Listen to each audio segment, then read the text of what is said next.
CM Siddaramaiah ಕೊಟ್ಟಿರೋ ಅಕ್ಕಿಗೆ ಅರಿಶಿನ ಹಾಕಿ ಮಂತ್ರಾಕ್ಷತೆಯನ್ನು ಹಂಚ್ತಾ ಇದ್ದಾರೆ. ದಾವಣಗೆರೆಯಲ್ಲಿ ಕಾಂಗ್ರೆಸ್ ಶಾಸಕ ಬಸಂತಪ್ಪ ವ್ಯಂಗ್ಯವಾಡಿದ್ದಾರೆ. ಮಾಯಕೊಂಡ ವಿಧಾನಸಭಾ ಕ್ಷೇತ್ರದ ಶಾಸಕರವರು ಪ್ರಧಾನಿ ಕೇವಲ ಆಧ್ಯಾತ್ಮಿಕತೆ ಕಡೆ ಮಾತ್ರ ಗಮನ ಹರಿಸ್ತಾ ಇದ್ದಾರೆ. ದೇಶದಲ್ಲಿ ರಾಮ ಮಂದಿರ ಜೊತೆ ಕೈಗಾರಿಕೆಗಳು ಕೂಡ ಸ್ಥಾಪನೆಯನ್ನ ಮಾಡಬೇಕು. ನಾವು ರಾಮನ ಭಕ್ತರು, ದೇವರನ್ನ ರಾಜಕೀಯಕ್ಕೆ ಬಳಸ್ಕೋಬೇಡಿ.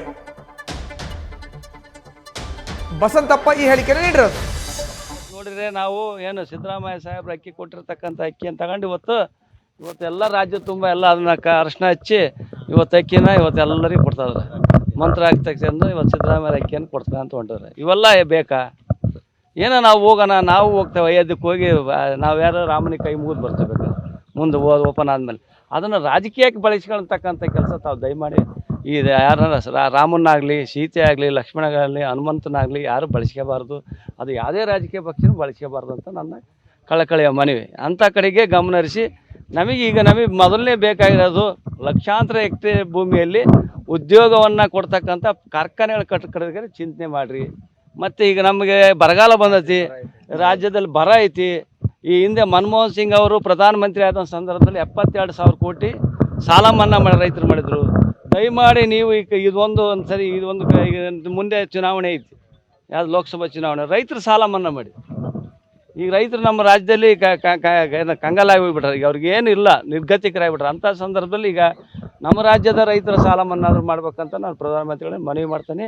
ಅದ್ರ ಕಡೆ ಗಮನ ಹರಿಸಿ, ಮತ್ತು ಅದ್ರ ಜೊತೆಗೆ ಏನು ಬರ ಬಂದಿರತಕ್ಕಂಥದ್ದು ಏನು ಇವತ್ತು ನಮ್ಮ ರಾಜ್ಯದಲ್ಲಿ ಛಾಯೆ ಮೂಡಿದೆಲ್ಲ, ಇವತ್ತೆಲ್ಲ ತಾವು ಕೇಂದ್ರ ತಂಡಗಳು ಬಂದು ಈಗೆಲ್ಲ ಅಧ್ಯಯನ ಮಾಡ್ಕೊಂಡು ಹೋಗಿದ್ದಾರೆ. ಮತ್ತು ನಮ್ಮ BJP ನಾಯಕರುಗಳು ಸಹ, ಗೌರವಾನ್ವಿತ ನಾಯಕರುಗಳು ಬಂದು ಇಡೀ ರಾಜ್ಯ ತುಂಬ ಅದು ಅಧ್ಯಯನ ಮಾಡ್ಕೊಂಡ್ರು. ನಿನ್ನೆನೂ ಸಹ ನಮ್ಮ ಮಾಯಕೊಂಡ ಕ್ಷೇತ್ರಕ್ಕೆ ನಮ್ಮ ಏನು ರಾಜ್ಯಾಧ್ಯಕ್ಷರು ಬಂದು, BJP ರಾಜ್ಯಾಧ್ಯಕ್ಷರು ಬಂದು ಅವರು ವೀಕ್ಷಣೆ ಮಾಡ್ಕೊಂಡು ಹೋಗಿದ್ದಾರೆ. ಮಾಡಲಿ ಬೇಡಲ್ಲ, ಆದ್ರೆ ಮಾಡೋದ್ರ ಜೊತೆಗೆ ಈ ದೇಶದ ಪ್ರಧಾನಮಂತ್ರಿ ಮತ್ತು ಗೃಹ ಸಚಿವರ ಹತ್ರ ಹೋಗಿ ಮನವಿ ಮಾಡಿ ಈ ರೈತರಿಗೆ ಕೂಡಲೇ ಹಿಂದೆ ಯಾವ ರೀತಿ ಹಿಂದೆ ನಾವು ಸಹ UPA ಗೌರ್ಮೆಂಟ್ ಇದ್ದಾಗ ಬರಗಾಲ ಬಂದಾಗ ಅದಕ್ಕೆ ಮ್ಯಾಚಿಂಗ್ ಗ್ರಾಂಟ್ ಕೊಟ್ಟವಿ ಪರಿಹಾರ ಬರಕ್ಕೆ. ಆ ರೀತಿ ಕೊಡ್ತಕ್ಕಂಥದ್ದು ಕೂಡ ನನ್ನ ಇವತ್ತು ಸರ್ಕಾರ, ಕೇಂದ್ರ ಸರ್ಕಾರ ಯಾಕೆ ಮಲ್ತಾ ಇದ್ದು ಅಂತ ತೋರಿಸ್ತದೆ.